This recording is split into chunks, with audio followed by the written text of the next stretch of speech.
All right, welcome back to the Agrarians, the channel where we discuss the latest farming complex. No, wait, welcome back to the Contrarians, the channel where we discuss all things classic rock and take contrarian points of view on them, hopefully, thus justifying our existence. Tonight, we've decided to talk about classic rock bands that we only got into recently. That can be whatever we want it to be because we are not constrained by definitions. We're just rebels that way. We've more or less picked three, and we're going to discuss those and possibly some honorable mentions and just see where this fascinating topic takes us. We're going to start tonight with Mr. Nick S. Squire. Nick, tell us about some bands you got into recently. Thanks, Reed. I'll mention three. And one that I'll start off with is probably the one I'm most interested in or heaviest into. Discovered them through the algorithm, although it's fair to say I had one of their albums years ago that just promptly stayed on vinyl in the stacks and not played. But I'll start off with Long Island legends called the Good Rats. They were legends on the East Coast, Long Island, and they are a very unique band. Their classic period was from about 74 to 81, 82 with 5 albums, 4 of which were studio, 1 live. They did have an album out in 69. That's part of the canon. And then after reunions or reformations, there's albums that were, I think, in the 90s and 2000s. But my focus is on the classic period, which would be 74 to 81, 82. What do you think of when you think about the Good Rats? Think about these artists by way of comparison, or if you're a fan of them. Think about Alice Cooper. Think about Zappa. Think about Stars, mid-70s. Think about Twisted Sister. Think about the U.S. I would consider them the U.S. version in a very unique, very interesting way of the sensational Alex Harvey Band. It's a band of personality. It's a band that could that's rooted in hard rock, but could pivot on a dime to a lot of different genres, whether it's jazz, blues, swing, lounge, you name it, and a little bit of prog. Very interesting band. Out of New York, when you stack them up with other New York bands around the same time, I think of Kiss, I think of the New York Dolls, I think of Blue Oyster Cult, and boy, this band is right in there with them. Listen to these 5 albums and you might come away with an idea that they were just as good, let's say, musicianship wise and perhaps lyrically wise than as those bands. But real interesting stuff. They broke up and reformed later on, but in that classic period of the 5 albums, you have Tasty, you've got Rat City in Blue, you've got From Rats to Riches, and you've got the live album. Those are the 3 that I think if you were going to get into this band, I'd focus on, and the live album. 2 albums came after that. One called Birth Comes to Us All, and another one called, I think it's American Music. Let me see. Great American Music. The Great American Music album features a guitar player that most of you should know. His name is Bruce Kulick from Kiss, but he was in the Good Rats at the very end. It's a lesser album, but still nonetheless, and it's sort of a good trivia question. How did I even hear about the Good Rats? Their drummer, Joey Franco, is a monster. Joey Franco was the fella who went on to play in Twisted Sister in their later years. And then he played with Dee Snider and Widowmaker, and he also played with Dee Snider solo stuff. And Joe Franco has been involved with drum videos, and he's sort of an expert on double bass drum. And he's really a powerhouse of a musician. I listen to the Good Rats. I'm listening to a lot of his drumming, but fantastic stuff. Great guitar playing, great vocalization, great bass playing. I mentioned Dee Snider. Dee Snider, I think, spent many hours listening and watching the Good Rats because there's a comparison, or there's a connection between Pepe Marcello, the vocalist of the Good Rats, and Dee Snider. But I love this band. It's great. I find them to be the quintessential contrarian band. Never got their dues. Great material. Musicianship top notch. Lyrics are really interesting to me, and I would highly recommend the Good Rats if you can find them. So if you subscribe to those streaming services, they're on there. The three albums that I showed you today, I walked into a music store today in a little shop in Lidditz, Pennsylvania, Lidditz Music Shop, I think it's called. And I said, "Hey, have any Good Rats?" Almost as a joke. He said, "Yeah, just got them in on Thursday," which was sort of like finding a needle in a haystack or a rat in a haystack. But nonetheless, that'd be my first choice. Second one, and I have a prop somewhere. It's a CD. I got into this band through Marco, our contrarian Marco, and he's talked about him before. He's done an episode on him before. But the band would be the Groundhogs. And I really took his advice and listened to what he told me to listen to by the Groundhogs. And I dug them. And I know that my local independent record store guy, another guy, not the Lidditz place, but he had turned me on to them with some CD mixers, just never connected. But Marco spoon-fed them to me in a way that was good. And the thing about the Groundhogs, what are they like? Well, if you kind of took a base of blues with garage music and maybe some psych, I think you get the Groundhogs. The producer, Jack Endino, who's sort of famous in the grunge scene for many years and had bands himself, I read that he would encourage all the bands he was working with to listen to the Groundhogs to sort of get it. And they remind me of almost like this missing link between like classic rock and the grunge sound. So these grunge elements in that band too, if you like that music. And the vocalist is interesting. He just passed away, Tony McPhee, good guitar player, great guitar player, and really interesting vocals. If I had to compare him, of all things, he has a very good voice. He reminds me of Gary Brooker from Procol Harum, of all things, of all people. But very good voice. So I'm a student of the band. I have some live stuff by them I really enjoy. They've got a very good catalog. Album, Thank Christ for the Bomb, I think is the one that Marco hooked me onto. They have a song called The Garden. If you go right to that stuff and listen to it and like it, I think you'll like the Groundhog. So that would be my number 2 pick. My third pick, I do have props somewhere too. Couldn't grab them in time. This is courtesy of Martin Popoff.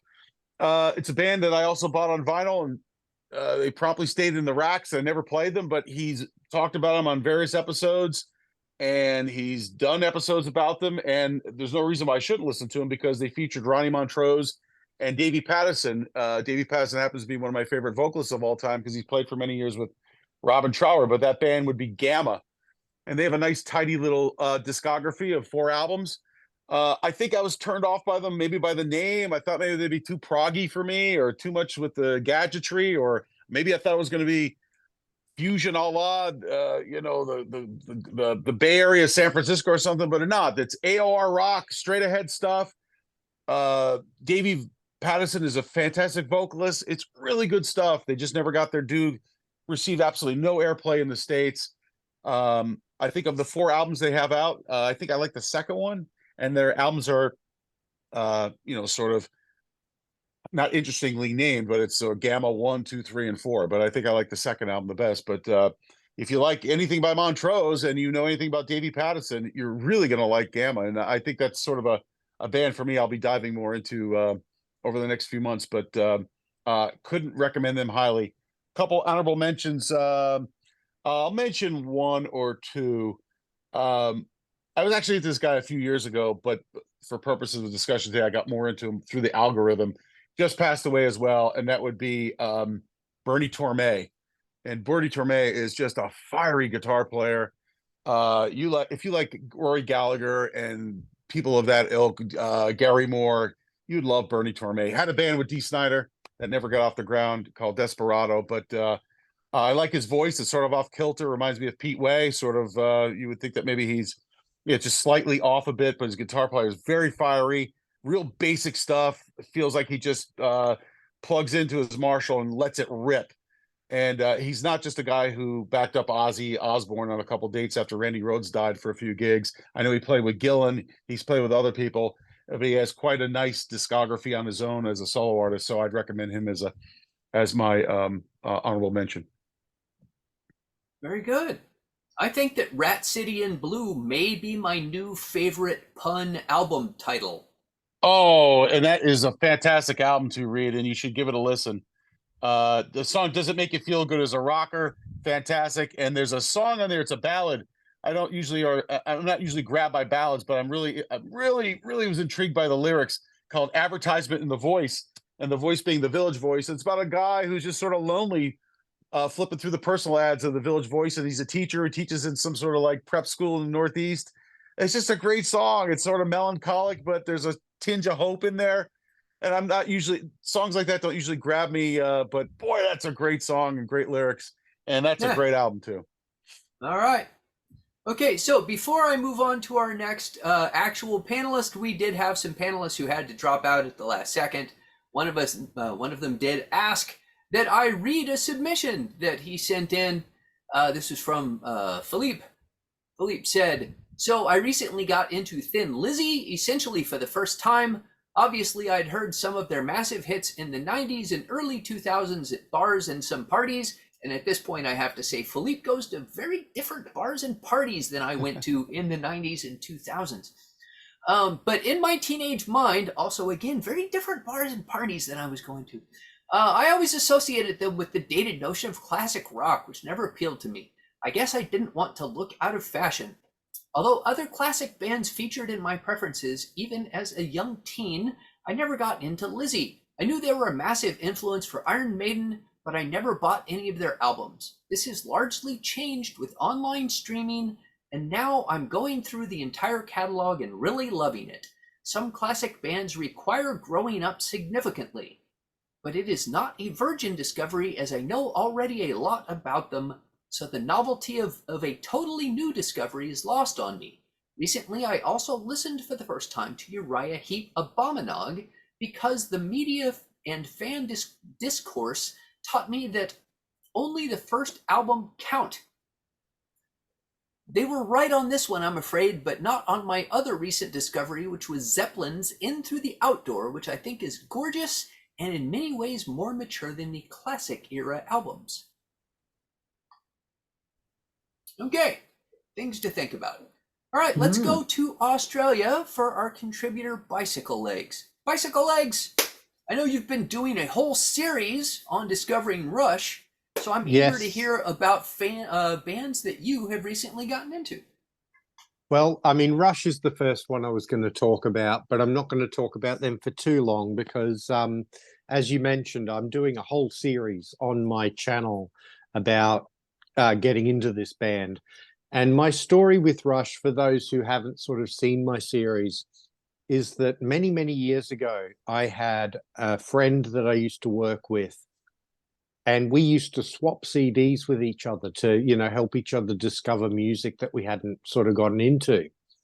And he gave me Rush's debut album. And I took it home and I listened to it a few times and I thought to myself, yeah, it's okay. And didn't sort of go into the catalog any further. A couple of years ago, the Contrarians, this wonderful channel here that you're watching right now, did a worst album episode, and they did it on Rush, and it was the debut album that they talked about. And I thought to myself, oh my God, I need to give this band another chance.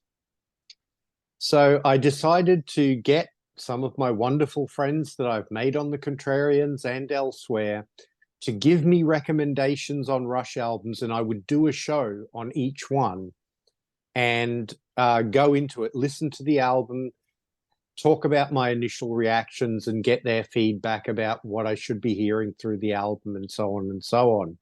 And it's been a wonderful, wonderful journey that I've been on with Rush because, man, that first Rush album just really is not indicative of what that band would do for the rest of their career at all. And I've discovered so much wonderful stuff. I've been through, like, the early part of my series, I was going through mostly the 80s stuff, and I was really digging that. And then just more recently, I've been getting into some of the 70s stuff, and the 70s stuff is very different from the 80s stuff. But there's still a lot of stuff there that I really, really like. My most recent episode just came out last week. Please, if I can sort of throw in a shameless plug, go and give it a watch. We talked about Caress of Steel with Jim Benner from Rush fans. And I'd heard that that album was like a really divisive album, but I actually quite liked it for the most part. It's a little uneven, but the bits that are good on it are absolutely wonderful. So yeah, I mean, Rush is my first one.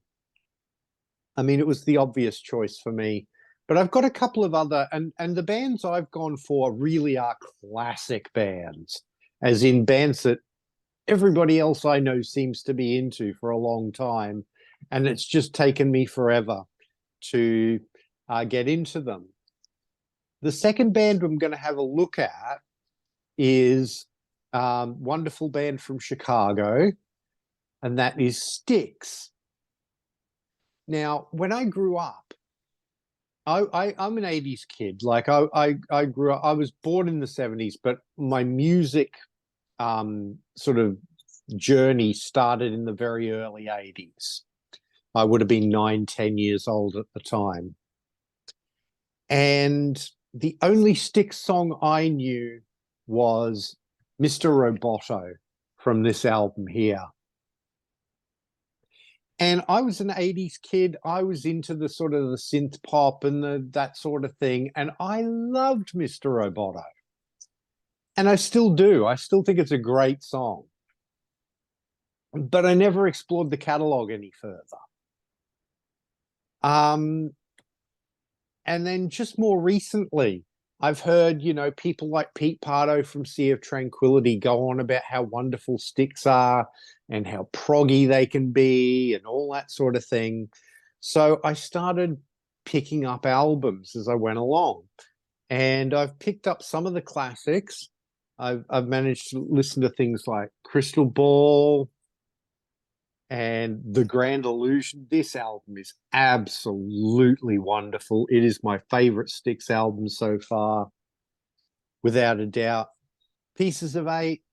I managed to pick this up recently at an op shop, or thrift shop as you would call it in the United States. 50 cents. It's a South African pressing too. It's a really good album too. I picked up Cornerstone, Paradise Theatre with the wonderful etched side that it's got on the vinyl. And then I actually picked up Kilroy Was Here. And I tell you what, apart from Mr. Roboto, I don't really care for this album all that much. Mr. Roboto is far and away the best song on that album, and people might crucify me for that, but that's just how it is. But this band is really, really wonderful. They're not an out and out prog band, as some people like to think that they are, but there's definitely proggy elements in there. There's hard rock elements in there. There's sort of AOR elements in there, all sort of mixed up into this Midwestern stew, as it were. And it just makes for some really great listening, especially on those 70s albums. I need to get the really early stuff because I heard some of that is actually very proggy. And I really want to sort of explore that because that sounds really appealing too. And then the third band I want to talk about is one that I have Martin Popov to thank for getting me into this. And that band is Uriah Heep. And I mean, they were a band I'd always heard about. I'd heard them talked about. I knew the name, but I'd never heard any of their music. And I'd heard some of the sort of, you know, critics' response to this band, and it was not good. But then I heard Martin sort of going on about this band, and again, Pete Pardo going on about this band. And I thought, well, if I see something in the cheap bins at my local record store, I might pick it up and give it a go. And the album that I picked up at first was Look at Yourself. And I took it home, I listened to it, and I thought, hey, this is actually really good. So I thought I need to explore this catalog more too. So I started picking up Uriah Heep albums. And this is a band I'm still definitely in the process of getting into because the albums that I've picked up so far are definitely what you would call the classic period Uriah Heep. Things like Very Heavy, Very Humble, and Salisbury, I like this album a lot. It's got the big long epic on it. Look at Yourself, as we've already mentioned. And then, of course, the two big ones with Demons and Wizards and The Magician's Birthday. And then I've got a slightly later one just recently, which is Underworld.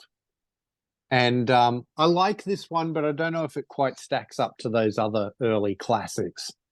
But this is a band I'm definitely getting into. I definitely want to check out Abominog because I know that Pete Pardo and Martin Popoff are really, really into that album.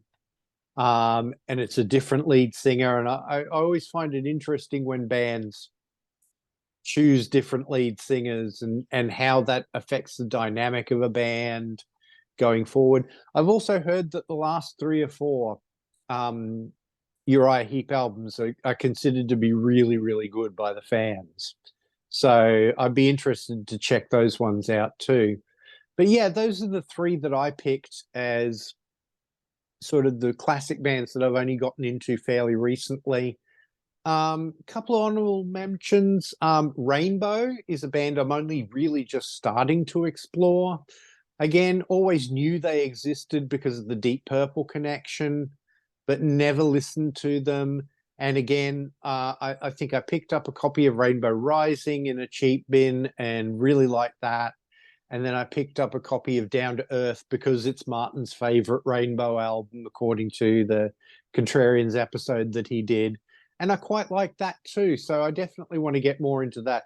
I definitely want to get the other Dio albums because I'm a big, big Dio fan. I love his work with Black Sabbath and with his solo Dio band. Yeah, I mean, that's definitely one. And then a couple of bands where I've really only picked up an album here and there. And I just haven't had time to get into the catalog further, but I've dipped my toe in the water, as it were, by picking up an album. And one is The Grateful Dead, and another is Grand Funk Railroad. And I've just picked up 2 more Grand Funk Railroad albums. I picked up their very first album in a cheap bin and got told that one's good, but they get better as they go along. So I've just recently, I haven't had a chance to listen to them yet, but I just picked up recently Survival and We're an American Band. So I'm looking forward to listening to those ones and seeing if I dig those as much as I dig the first album. So yeah, those are my picks for this. This has been a wonderful show. Really love this topic, by the way. Whoever suggested it, thank you so much for suggesting it because I think it's a great topic and I've had a lot of fun doing this. So thanks for having me, Reed. Thanks for having me, guys. Well, you're very welcome. As if I had anything to do with it. I'm going to duck out, but Bicycle Legs, you got to get that E Pluribus Funk.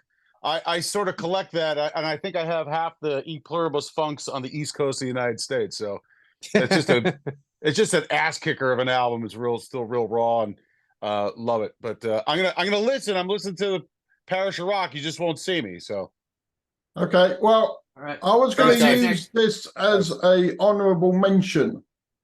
Yeah, but I decided to bring it forward to one of my 3 because of the mention of Gamma. And from my point of view, for Montrose, it's a bit odd that I've never really listened to Montrose until recently because I am a big Sammy Hagar fan. Loads of Sammy Hagar albums. Absolutely love him. Love him in Van Halen. And also, I like Ronnie Montrose in the Gamma albums. So I'm not sure why I've never listened to Montrose before. But for some reason, I kind of picked up with Sammy Hagar in 1979, I think it was, when he came over and played live, and just watched and listened to everything he's done ever since, and never really felt the need to go backwards. But a bit like everybody else has been saying, really, listening to other people talk about bands on the Contrarians and Sea of Tranquility, etc. It just got my curiosity going with Montrose. So I went back and got the debut. and the other albums as well. And I have to say, I think the debut and the second album are the two really good ones. I think after that, the 2 or 3 they did after that, not so good. But certainly this is now one of my favourite albums of all time. I think it's absolutely fantastic. And I think it's odd, really, how you can spend your whole life sort of oblivious to something that's kind of there. You know it's there in the background, but you just never go and look at it. And as I say, being a big Sammy Hagar fan, it's a bit odd, really, that I've never looked at it before. But so that's my first one, and I wanted to bring that in quickly because of Nick mentioning Gamma, and I thought it was like the other end of the spectrum, really.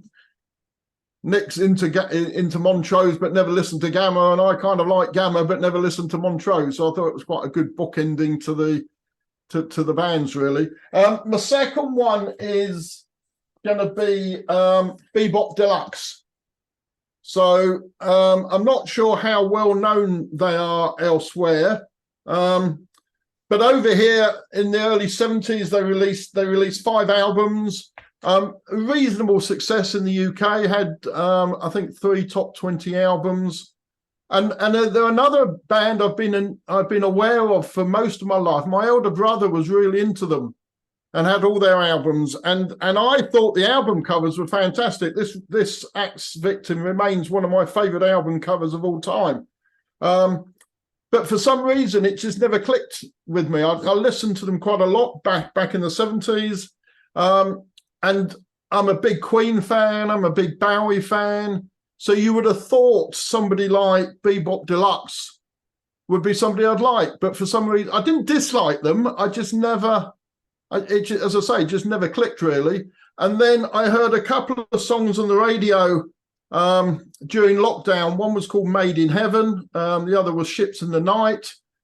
Within the space of a few days, they were being played on rock radio, and I thought, oh, I quite like those songs, and went back and then discovered the catalogue and has gone back and bought the remastered albums, and is a kind of a classic case of where have you been all my life, really, because as I say, I've known about them, but for some reason it's only taken now. And I think somebody said earlier about sometimes your tastes have to mature and change, I think, and maybe that's what's happened with me.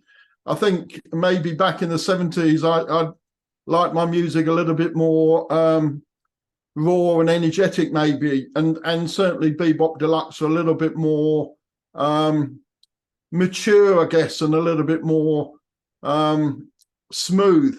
Although I have to say, I do think Bill Nelson is a vastly who's the main guitarist and the lead singer and the leader of the band. I think Bill Nelson is vastly underrated as a musician, and certainly doesn't get enough credit, because I think those albums and that guitar work is fantastic. So that's my second one. My third one I'm going to go with is Guns N' Roses.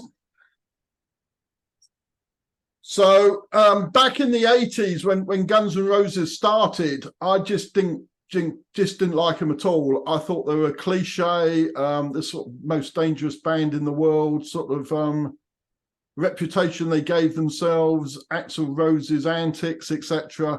I just didn't like it, and I just thought they were vastly overrated. I did get the album Appetite for Destruction, but I thought it had a couple of good songs, but the rest of it was not very good. I also tried again with Use Your Illusion. I got the Use Your Illusion 2 on cassette, but again, it just didn't click. So I was not a fan of them at all, didn't like them. And what changed was back in, I think it was 2016 on the AC/DC tour, when Brian Johnson dropped out, Axl Rose took the lead in the vocals. I had tickets. I decided to go along anyway. And I was absolutely blown over by how good he was. I thought he was really good. And I thought he kind of fitted in perfectly. His vocal style suited the Bon Scott songs particularly. But I thought the way his respect for the whole AC/DC sort of entourage and the people and everything, it just showed to me a totally different version to the person that I thought he was, and my impression of the band. And then a little bit later, I think a year or two later, I went to a download festival at Donington, and Guns N' Roses were one of the headliners, and I was impressed, really impressed with them. Then, and I've seen them 2 or 3 times since, including the opportunity to see them in Moscow a few years before, I think a year or 2 before COVID. And as a live band, I think they're fantastic, and I think they are one of the best live bands I've ever seen. And through that live music, it's given me the opportunity to go back and actually now appreciate Use Your Illusion 1 and 2, probably a bit more than Appetite for Destruction. I do like Appetite for Destruction, but I actually think the other 2 albums are better albums. I'm not sure I like particularly the smaller ones that they did, like Lies, etc. But certainly those 3 albums, I now get what I think most other people got at the time, but it's taken me nearly 30 years, or probably longer than 35 years to catch up with everybody else. So they're my main 3. Other honourable mentions I had, I also was going to mention Uriah Heep. That's their latest one. But as Bicycle Legs has already mentioned, I won't go into it particularly. I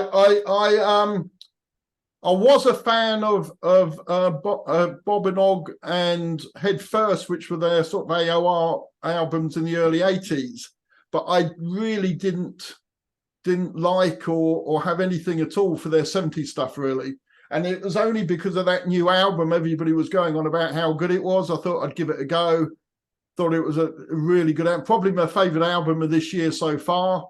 So that's gotten me to go back again and have a look and rediscover that early catalogue. And actually, I think their 70s albums are fantastic. And it's surprising when you look back that they've done 25 albums, and I think half of those were done in the first decade.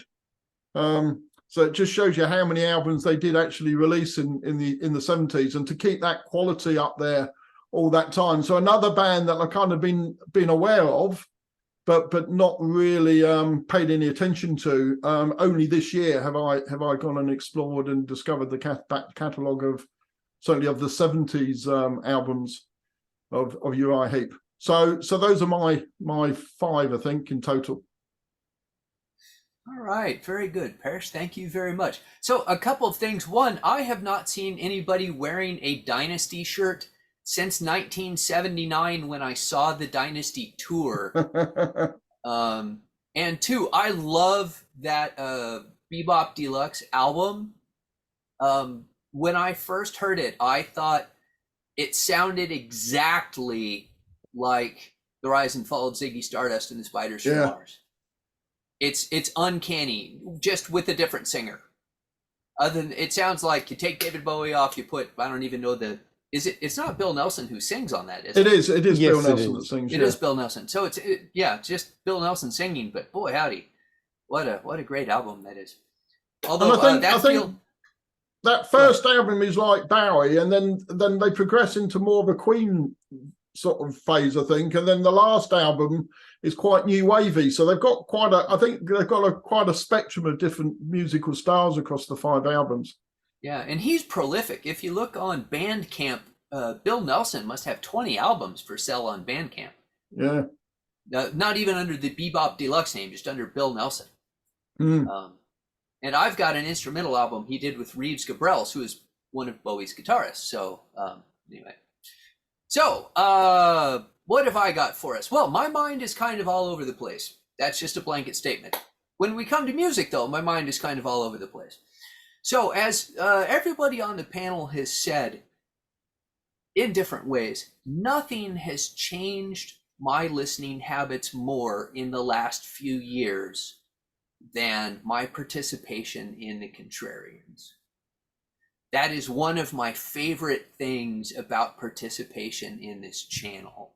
It's not just people bringing up the names of bands I've never heard of, like Nick talking about the Good Rats.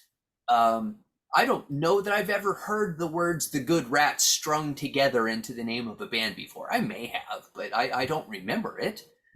But it's the fact that somebody says it with passion attached to it. Now you're like, oh, there's somebody that loves this thing. well, maybe it deserves my love too. Well, now I need to check it out, right? So now I'm going to go check out that thing and see if maybe it's something that I'm going to love. Martin Popoff loves this band. Maybe I'm going to check it out and love this band. Or so-and-so loves this album. I'm going to check out that album and maybe I'm going to love it, because sometimes that passion transfers over to you, and it doesn't always. I can't tell you how many times I've tried something and gone, you know what, this sucks. And that's fine, because we are different people. And if we all liked the same thing, it would be a pretty boring world. And I'm totally fine with that. But I have gotten into a lot of things very specifically because of participating in the Contrarians. And some of them I've gotten into just because I'm 55 years old now and I listen to different things than I listened to when I was a kid. And I'm okay with that too. So I'm going to go through kind of a wide variety of things. One of the first things that struck me that I've just gotten into in the last few years is Deep Purple, which may seem very weird for a person of my vintage and musical taste, because I'm always commenting on hard rock and heavy metal, and I'm a huge Dio fan. I'm a huge Ritchie Blackmore fan. But I was never a Deep Purple fan. I was generally familiar with Deep Purple. I've mentioned on different panels that when I was a kid, Deep Purple to me was a skating rink band. And I only knew 2 songs. I knew Smoke on the Water and I knew My Woman from Tokyo, because that was what you heard at the skating rink. And the only album that came out when I was paying attention and cared was Perfect Strangers in 1984. And a friend of mine bought that one, and I didn't care. I mean, he played it, and I was like, it's old people's music. I don't care about this. And then The House of Blue Light came out when I was in college, and I remember them playing the advanced single, which was Call of the Wild. They played that on the radio, and I went, this song sucks. Why would they release this as the advanced single for an album? In fact, they should have released Bad Attitude, which is a vastly superior song. So I just never gave Deep Purple the time of day. And then in the 2000s, I saw Deep Purple in concert. I think they were touring for the Bananas album. It was after Steve Morse joined the band. I was living in Fort Worth, Texas, but had traveled up to Oklahoma City to see them. It was at an outdoor show in the summer. It was a big package tour. I remember that Ted Nugent opened, and then it was Deep Purple, and I don't remember who the headliner was. It may have been ZZ Top. But I remember that they were the most laid-back, casual band I had ever seen in concert. And when you think about hard rock and heavy metal, probably laid back and casual are not the adjectives that you want to apply. I remember Ian Gillan was wearing a Hawaiian shirt. He was either barefoot or in sandals. I was right up at the front, and I remember I could see his feet. And he was just talking very casually, and he was like, this song is about Ted the mechanic. And his name wasn't really Ted, and he wasn't really a mechanic. And I was just like, what is going on? What is going on right now? Who are these guys? And I was really unimpressed, except by Steve Morse. My God, what a player that man is. And I just never gave him another thought. And it was not until recently, watching Martin Popoff talk about Deep Purple and how underrated the Steve Morse years are, that I went, I really need to give those albums a listen. So I started, and my guitar teacher, I've been taking guitar lessons for years from a jazz fusion player. He's British, but he lives in Los Angeles. And he's a huge Steve Morse fan. And I was like, I've got to give these albums a try. So I started getting them piece by piece and one by one by one. And Martin is absolutely right. Those albums are phenomenal. And then I started kind of working my way from the ends towards the middle. Plus, I'm a huge Glenn Hughes fan. So then I got the Glenn Hughes albums, and one album after another, I ended up with the entire catalog. And I was able to appreciate the breadth of the catalog. And no, it's not all equally good. It's not all even great. There are some albums I don't particularly care for, but I'm able to appreciate the ups and downs. I'm able to find the good and the bad and the light and the shade. And you get to experience that whole, well, the whole continuity, the spectrum that you get when you're a fan. That only when you're a fan and you have everything that a band has done. And that's the whole experience. And it's a wonderful thing. And then you get to be a nerd and go on the internet and say that your favorite album's not as good as my favorite album, and you know, fight the nerd music wars, and we all love that, or we wouldn't be on this type of channel to begin with. And I love Abandon. Abandon may be the heaviest thing that Deep Purple ever recorded. And you know, Steve Morse is not Ritchie Blackmore. Ritchie Blackmore is a spontaneous player, and Steve Morse is you know, he composes every note he ever plays, and they're not the same guy. And you have to be good with that. And, you know, Ian Gillan is not, he's not Glenn Hughes, and he's not David Coverdale, and they write very different music. But what a band Deep Purple is. And I'm just so glad that I got into that entire catalog and had that experience. And then I finally, the very last thing I got into was Mark I Deep Purple. And what a surprise that was. Including what I still consider the very worst Beatles cover I have ever heard. But we're just going to leave that there. I was also shocked by just how Jimi Hendrix faithful a cover of Hey Joe Deep Purple did. Because I was not expecting Ritchie Blackmore to copy Jimi Hendrix quite so closely when he did Hey Joe. And I know Hey Joe was a cover when Hendrix did it, but I thought Ritchie would make it a little more original. And he did it just exactly like Blackmore did it. So that's enough. Deep Purple was one of them. My next band, The Who. I'm not a big fan of music from the 60s, except for the Beach Boys and the Beatles. So, I don't want to blather on indefinitely. My wife and I one day were just sitting there. I'd run out of stuff to watch on my Netflix, hashtag first world problems. I'd gone through my entire Netflix queue and just randomly came across this documentary on The Who. And I thought, why not? I'll watch this documentary on The Who. And doggone if it didn't turn out to be absolutely fascinating. You know, The Who is a fascinating band. They have a fascinating history. Pete Townsend in particular is a fascinating guy. I find Keith Moon kind of a pathetic figure. His whole life seems kind of tragic. I'm sorry, I don't find addicts and abusers to be particularly interesting. The man flamed out early. But the whole documentary was just fascinating. And my wife is a few years older than me. I looked over at her when it was done and went, how much Who do we have? And she said, yeah, quite a bit.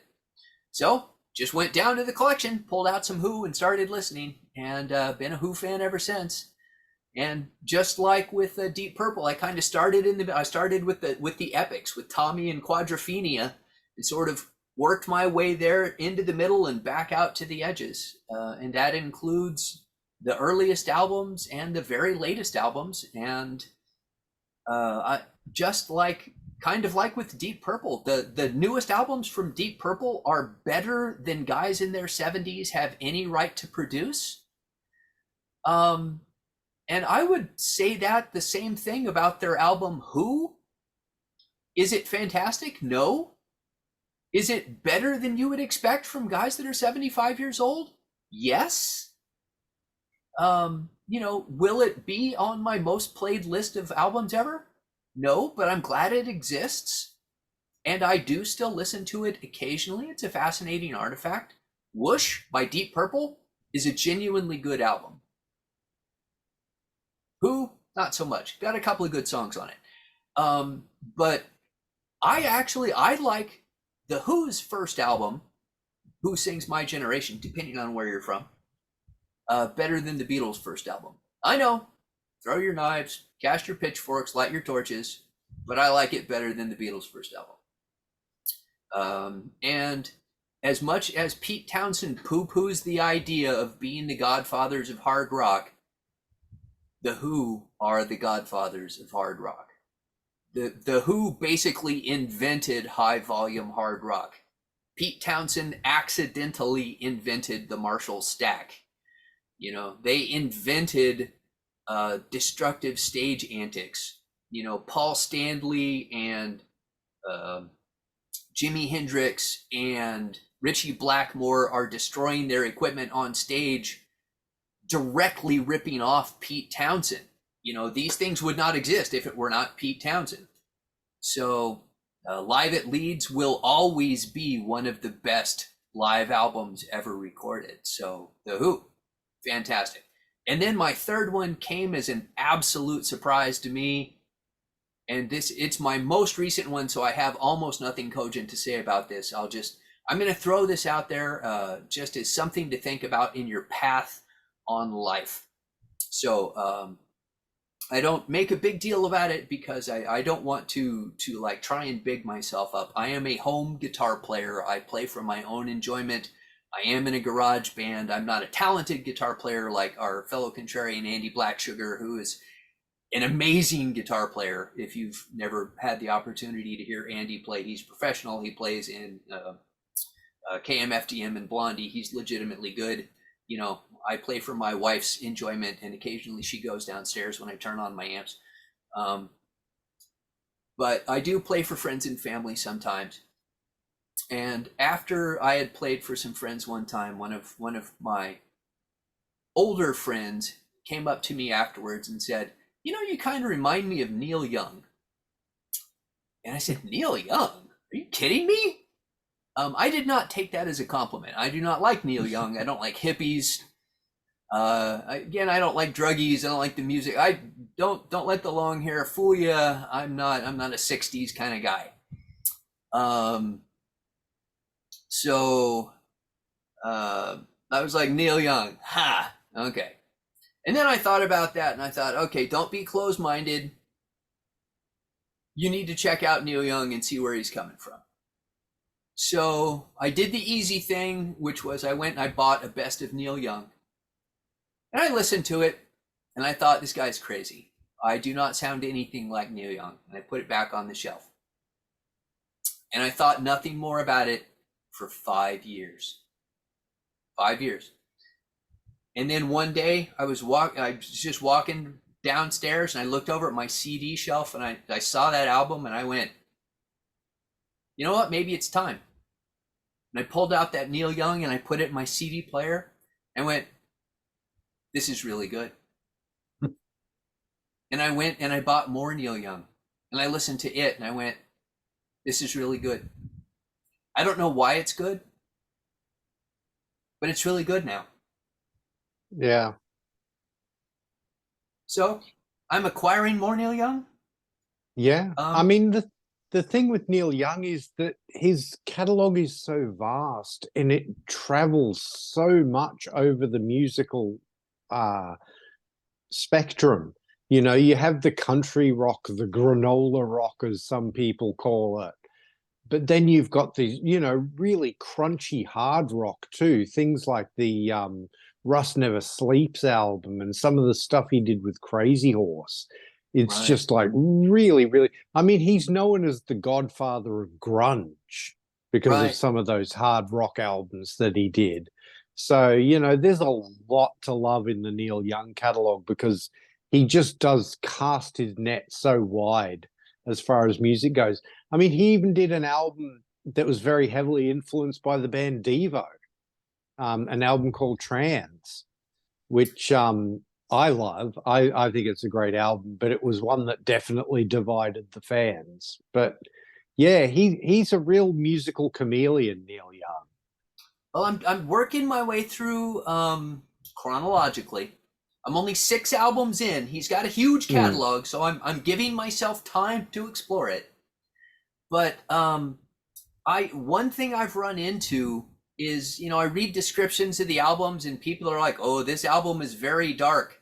And I'm like, you know, people in the 70s had a different perception of what a dark album was. And people, for better or for worse, we are living in a dark time. And I think our tolerance for dark stuff is just a little higher than theirs might have been. Mm. Because what they thought was go hang yourself in the closet music, I'm like, eh. And on that depressing note, I'm just going to leave it there. Other than, here's the uplifting part of that. Let me get it back to a positive message. Just because you don't like something today doesn't mean you're not always going to not like it. We change and grow as people. Give yourself space to try it again down the road. And I am going to leave it there. So, does anybody have any last comments that they would like to bring up before we bring this one home? Parish? No, other than just, if you hear about a band that you haven't gotten into before or that you've heard of but you've never listened to, give them a go. See what you might find something there that you really, really like. And it's certainly been my experience. Be open to listening to stuff, new music as well. Just be open to suggestions from people, because you can discover some wonderful music that way. The bar has never been lower, folks. It is so easy to discover new music. It has never been easier to discover new music than it is right now. Nick, welcome back. I'm on location, and you're so right. Keep an open mind, keep an open ears, and bicycle legs. You're right on the money. Just be open to that stuff, and what you don't like today, you may like tomorrow. It's kind of like wine; it changes minute by minute, and your taste change, your maturity level changes, and it's stuff that I used to loathe back in the day. I find I can take now, so I've been open to it, so it's good. And the Contrarians, you're right. It's a great way to kind of like listen and get different perspectives, and because radio is dead, at least where I'm at in the U.S., the Contrarians is a great way to kind of like get a feel for what you may enjoy out there that's new to you. Yeah. Also, Dynasty is a great album. Don't let anybody tell you differently. It is a very good album.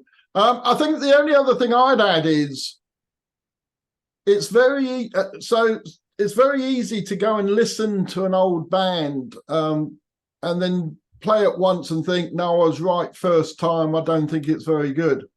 And I think you've got to listen to the band's an album several times. I mean, I think this is the same for everybody really, but certainly for me, it's very rare that I like a record the first time I hear it. I might like a few tracks here and there. So I have to play records over and over again. And it's maybe by the fourth or fifth time that it's sunk in and I realize how much I enjoy it. And the problem with things, with Amazon and Spotify, etc., it's easy to skip through, listen to a few seconds. Oh, I don't like that very much. Listen to the next bit, or not very keen on that, and move forward. And yet, I think if we think back to when we used to buy music, when we were teenagers and in our early 20s, we would listen to a whole album and we would listen to it several times and let it sink in. And I think if you're going to look to rediscover or discover rather bands, whether they're new or old bands, it's really important to go through the process of listening to the album several times before you decide whether you do like it or you don't like it. And I think with all the ones I mentioned, with the exception of maybe Guns N' Roses, if I hadn't given them a few plays, I probably wouldn't be sat here now saying I'm now into those bands. I think I would have dismissed them like it did originally. So so that's the only thing I'd add, really. All right, there you go. The algorithm's there to help you. Don't let it control your life. Everyone, thank you for being on the panel.